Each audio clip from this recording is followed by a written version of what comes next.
അടുത്ത work വീരാൻകുട്ടിയുടെ എർദേൺ pot അഥവാ മൺകുടുക്ക എന്നുള്ള പോവമാണ്. വീരാൻകുട്ടി ഒരു കണ്ടംപററി മലയാളം പോയറ്റാണ്. വളരെ സിമ്പിൾ ആയിട്ടുള്ള ഇമേജസ് ഒക്കെ യൂസ് ചെയ്ത് എഴുതുന്ന കവിതകളാണ് അദ്ദേഹത്തിൻ്റെത്. ഡീപ്പായിട്ടുള്ള ഫിലോസഫിക്കൽ റിഫ്ലക്ഷൻസ് നമുക്ക് കാണാൻ സാധിക്കും. മെമ്മറിയെക്കുറിച്ചും നേച്ചറിനെ കുറിച്ചും ഹ്യൂമൻ റിലേഷൻഷിപ്സിനെ കുറിച്ചും ഒക്കെയാണ് എക്സ്പ്ലോർ ചെയ്തിട്ടാണ് അദ്ദേഹത്തിൻ്റെ കവിതകൾ അദ്ദേഹം എഴുതാറുള്ളത്. അദ്ദേഹത്തിൻ്റെ കവിതകളിലത് പിന്നെ നമുക്ക് കാണുന്ന കാര്യങ്ങളെന്ന് വെച്ച് കഴിഞ്ഞാൽ domestic scenes, everyday domestic scenes, നമ്മുടെ വീടുകളിലൊക്കെ കാണുന്ന ഡെയിലി ഡൊമസ്റ്റിക് സീൻസ് നമുക്കിതിനകത്ത് ഫൈൻഡ് ഔട്ട് ചെയ്യാൻ സാധിക്കും. അപ്പോൾ എർദേൺ പോട്ട് അഥവാ മൺകുടുക്ക എന്ന് പറയുന്നത് ഒരു ഷോർട്ട് റിഫ്ലക്റ്റീവ് പോവമാണ്. അതിനകത്ത് നേച്ചറിനെ കുറിച്ചും ഹ്യൂമൻ ലൈഫിനും ആ കണക്ഷനും അതുപോലെ തന്നെ മദർഹുഡിനെ കുറിച്ചും ക്രിയേഷനെ കുറിച്ചും ഒക്കെയാണ് അദ്ദേഹം പറഞ്ഞിരിക്കുന്നത്. അപ്പോൾ ഒരു ചെറിയൊരു സ്മോൾ ഡൊമസ്റ്റിക് ഇൻസിഡൻറ്റിനെ വെച്ചിട്ടാണ് അദ്ദേഹം പോം ബിഗിൻ ചെയ്യുന്നത്. അതായത് ഒരു പോട്ടിനകത്ത് ഒരു സാപ്ലിങ് സ്പ്രൗട്ട് ചെയ്യുവാണ്. അപ്പോൾ ആ ഒരു സാപ്ലിങ് സ്പ്രൗട്ട് ചെയ്യുന്നു. എന്നിട്ട് അത് ആ ഒരു സ്പ്രൗട്ടിങ്ങിനെ അദ്ദേഹം എന്ത് ചെയ്യുവാണ്, ബർത്തിനെ കുറിച്ചും നമ്മുടെ ഒറിജിനെ കുറിച്ചും ലവിനെ കുറിച്ചും ഒക്കെ ഫിലോസഫിക്കലി അത് വെച്ചിട്ട് അദ്ദേഹം എഴുതിയിരിക്കുന്ന ഒരു പോമാണിത്. അപ്പോൾ ഒരു സാപ്ലിങ് അൺഎക്സ്പെക്റ്റഡ്ലി ഒരു മൺകുടുക്കകത്ത് ഗ്രോ ചെയ്യുവാണ്. അത് ഉമ്മ അല്ലെങ്കിൽ മദർ വാഷ് ചെയ്യുന്നു. അപ്പോൾ ആ സീഡ് അതിനകത്ത് ഹിഡൻ ആയിട്ട് കിടന്ന് കാണും. അപ്പോൾ അത് പതുക്കെ വെള്ളം തൊട്ടപ്പോഴത്തേക്കും അല്ലെങ്കിൽ അമ്മയുടെ കെയർ വന്നപ്പോഴത്തേക്കും അത് ജെർമിനേറ്റ് ചെയ്യാൻ തുടങ്ങി. ഓക്കെ, അപ്പോൾ ആ ഒരു സീഡ് പോലെയാണ് നമ്മളെയും അമ്മമാർ ഒരു ദിവസം കുറച്ച് നാൾ പ്രിസർവ് ചെയ്ത് വെച്ചിരുന്നതായിരുന്നു. അപ്പോൾ ആ നേച്ചറും ലവും ആ ഒരു മദേഴ്സ് ലവും ആ ഒരു ക്രിയേഷനും ഒക്കെ ആയിട്ടാണ് ഇദ്ദേഹം എന്ത് ചെയ്യുന്നത്, കമ്പയർ ചെയ്തിരിക്കുന്നത്. അതായത് നമ്മുടെ എക്സിസ്റ്റൻസ്, നമ്മുടെ മദർഹുഡ് എന്നുള്ള ഒരു ടോപ്പിക് വെച്ചിട്ടാണ് ഇദ്ദേഹം ഇതിനെ എന്ത് ചെയ്യുന്നത്, റിലേറ്റ് ചെയ്ത് എഴുതിയിരിക്കുന്നത് കേട്ടോ. ഒരു സിമ്പിൾ എർദേൺ പോട്ടിൽ നിന്ന് ഡീപ്പായിട്ട് എക്സിസ്റ്റൻസിനെ കുറിച്ചും ഹ്യൂമൻ ബീങ്സിന്റെ എക്സിസ്റ്റൻസിനെ കുറിച്ചും ഒറിജിനെ കുറിച്ചും ലവിനെ കുറിച്ചും മദർഹുഡിനെ കുറിച്ചും ഒക്കെയാണ് അദ്ദേഹം ഇതിനകത്ത് സംസാരിച്ചിരിക്കുന്നത്. അപ്പോൾ സ്റ്റാൻസ 1-നകത്ത് സഡൻ ആയിട്ട്, അതായത് അൺഎക്സ്പെക്റ്റഡ് ആയിട്ട് ഒരു സാപ്ലിങ് എർദേൺ പോട്ടിനകത്ത് സ്പ്രൗട്ട് ചെയ്തു. ഓക്കെ, അപ്പോൾ അതിൻ്റെ ഒരു മിസ്റ്ററി ആൻഡ് വണ്ടർ ആയിട്ട് ആർക്ക് തോന്നി. ആ പോട്ടെന്ന് പറയുന്നത് എന്താണ്, ഒരു ഓർഡിനറി പോട്ടാണ്. പക്ഷെ അതിനകത്ത് ഇപ്പോൾ എന്തുണ്ട്, ജീവൻ തുടിക്കുന്നു അല്ലേ.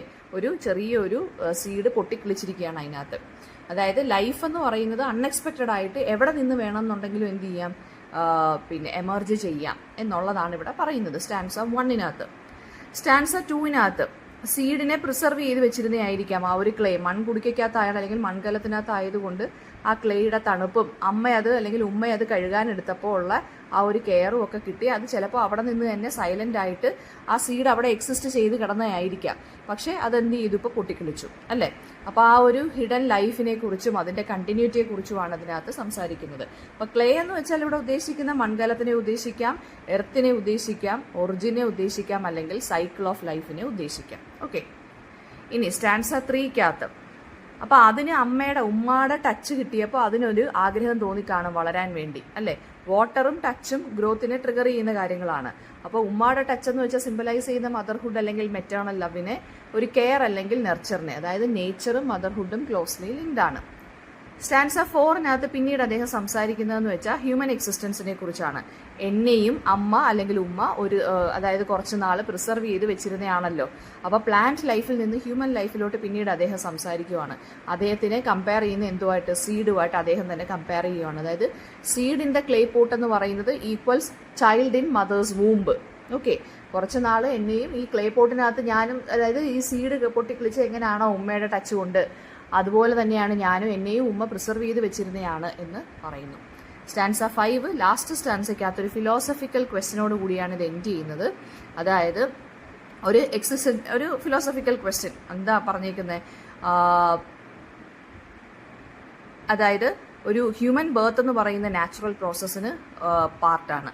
അപ്പം ലൈഫ് എന്ന് പറയുന്നത് എർത്തുമായിട്ടും കണക്റ്റഡ് ആണ്, മെറ്റേണൽ ലവുമായിട്ടും കണക്റ്റഡ് ആണ്. അതിൻ്റെ ക്വസ്റ്റ്യൻ എന്താണെന്ന് വെച്ചാൽ ഇങ്ങനെയാണ്, which love of the earth germinated me in her എന്നാണ് ചോദിച്ചേക്കുന്നത്. എന്നുവെച്ചാൽ ഞാൻ എങ്ങനെയാണ് എൻ്റെ ഉമ്മയുടെ വയറ്റിൽ ജെർമിനേറ്റഡ് ആയത്, അതിൻ്റെ ആ ഒരു കണക്ഷൻ എന്താണെന്ന് വെച്ചാൽ നേച്ചറും മദർഹുഡും തമ്മിലുള്ളൊരു കണക്ഷനെ കുറിച്ചാണ് അദ്ദേഹം ഇവിടെ സംസാരിച്ചിരിക്കുന്നത്. ഓക്കെ, അപ്പോൾ ആ ഒരു ക്രിയേഷൻ്റെ മിസ്റ്ററിയെ കുറിച്ചാണ് അദ്ദേഹം ഇവിടെ ചോദിച്ചിരിക്കുന്നത്. അപ്പോൾ ഇതിനകത്ത് വരുന്ന തീംസ് എന്ന് പറയുമ്പോൾ മദർഹുഡും ക്രിയേഷനും വരുന്നുണ്ട്. അതായത് ഉമ്മ അല്ലെങ്കിൽ മദർ എന്നുള്ള ഒരു സെൻട്രൽ ക്യാരക്ടറാണ്. എർത്തിനെ പോലെ തന്നെ അമ്മയും ലൈഫിനെ നർച്ചർ ചെയ്യുന്നു. പിന്നെ നേച്ചറും ഹ്യൂമൻ ലൈഫും തമ്മിലുള്ള കണക്ഷൻ, അതായത് സീഡ് ആണെങ്കിലും ചൈൽഡ് ആണെങ്കിലും നാച്ചുറൽ സൈക്കിളിൻ്റെ ഭാഗമാണ്. പിന്നെന്താ പറഞ്ഞേക്കുന്നത്, ലൈഫ് എന്ന് പറയുന്നത് എവിടെ നിന്ന് വേണമെന്നുണ്ടെങ്കിൽ എമേർജ് ചെയ്യാം. ഗ്രോത്ത് എന്ന് പറയുന്നത് കണ്ടീഷൻസ് റൈറ്റ് ആണെങ്കിൽ ഗ്രോത്ത് എപ്പോൾ വേണമെങ്കിലും ഹാപ്പൻ ചെയ്യാം. പിന്നെ എക്സിസ്റ്റൻസിൻ്റെ മിസ്റ്ററി അല്ലേ, നമ്മൾ എങ്ങനെ ജനിച്ചു, ബർത്ത് ആൻഡ് ലൈഫ് എന്ന് പറയുന്ന ഒരു മിസ്റ്റീരിയസ് പ്രോസസ്സാണ്. പിന്നെന്താണ്, മെറ്റേണിറ്റിയെ കുറിച്ച് പറഞ്ഞിട്ടുണ്ട്. എർത്ത് എന്ന് പറയുന്നത് എന്താണ്, ഒറിജിൻ എന്നായിട്ടാണ് കാണിക്കുന്നത്. അതായത് ക്ലേ പോട്ട് ആണെങ്കിലും ഉമ്മയാണെന്നുണ്ടെങ്കിലും എല്ലാം എന്തുമായിട്ട് ബന്ധമുള്ളതാണ്, നേച്ചറുമായിട്ട് അല്ലെങ്കിൽ എർത്തുമായിട്ട് ബന്ധമുള്ളതാണ്. സോ ഒരു സിമ്പിൾ ഇമേജ് വെച്ച്, ഒരു മൺകലത്തിൻ്റെ ഇമേജ് വെച്ചിട്ട് വളരെ ഡീപ്പായിട്ടുള്ളൊരു ഫിലോസഫിയാണ് അദ്ദേഹം ഇവിടെ പറഞ്ഞു പോയേക്കുന്നത്. ഇതിനകത്ത് അദ്ദേഹം സിമ്പിൾസ് യൂസ് ചെയ്തിട്ടുണ്ട്. സിമ്പിൾസ് എന്ന് പറയുമ്പോൾ സീഡ്, എർത്തേൺ പോട്ട്, പിന്നെ ഉമ്മ എന്ന് പറഞ്ഞ ആ ഒരു സിമ്പിൾ മദർഹുഡിനെ കാണിക്കുന്നു. ഓക്കെ,